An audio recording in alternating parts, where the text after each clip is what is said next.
whether you're buying or building a bench, a lot of people ask what makes a good bench, and there's certain features that a good bench should have. And this bench by Sjobergs, it's the same one I have in my shop. It nails all those features, so it's a good example to show you. For example, it's very heavy.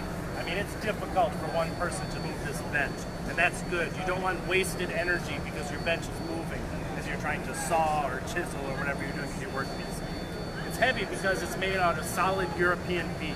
You want hardwood if you can, or a very dense wood like this, very stable wood for all your workbenches. If you also notice that the top is laminated, but the laminations run from end to end, and that's to maximize the stiffness. There's no seams in here anywhere. A thick bench top is important not just so that it's stable, but also because the holes for your holdfasts, your bench dogs, they need a little meat to bite into for stability.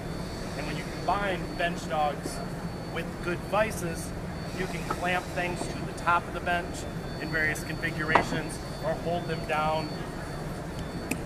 So these features, the holes, dog holes, holdfast holes, very important in a woodworking bench. While we're talking about vices, you got to have a good vise.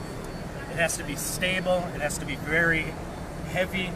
For example, a lot of woodworking is done on the end of a vise like this. If this vise does not stay as parallel as possible to the front of the bench, you're not going to have much clamping pressure over here.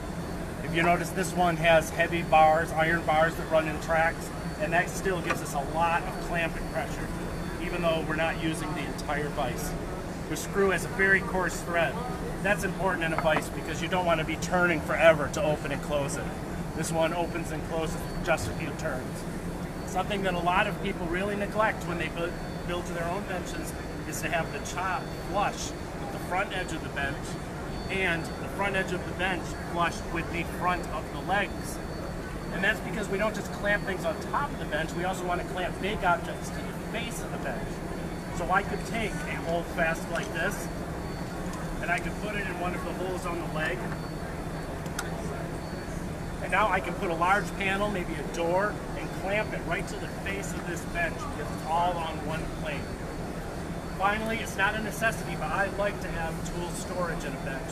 Not just because it's handy, but because once I get this loaded with tools, it adds a lot more weight to the bench.